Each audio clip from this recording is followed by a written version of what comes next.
So mga idong morning mga kaporsigi, napuntay bagong itanom sa to ang backyard. Ato ni siyang pinangayo ni Sir Hamonel. Salamat kayo sir. Ang tawag niya ani Chirimoya. Mura siya og kombinasyon sa atis o guyabano or hornabo may tawag na mo ana. O ato na ning itanom sa backyard.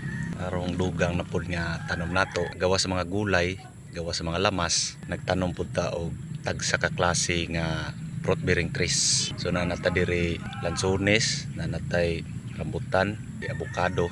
Bali duha tong atong avocado na green o katong violet.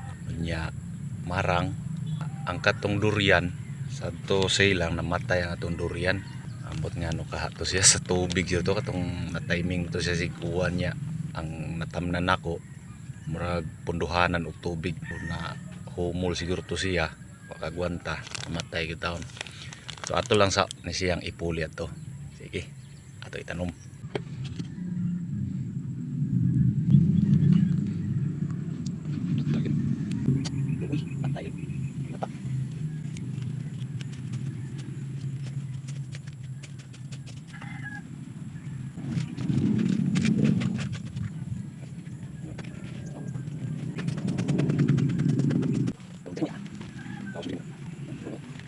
Grams.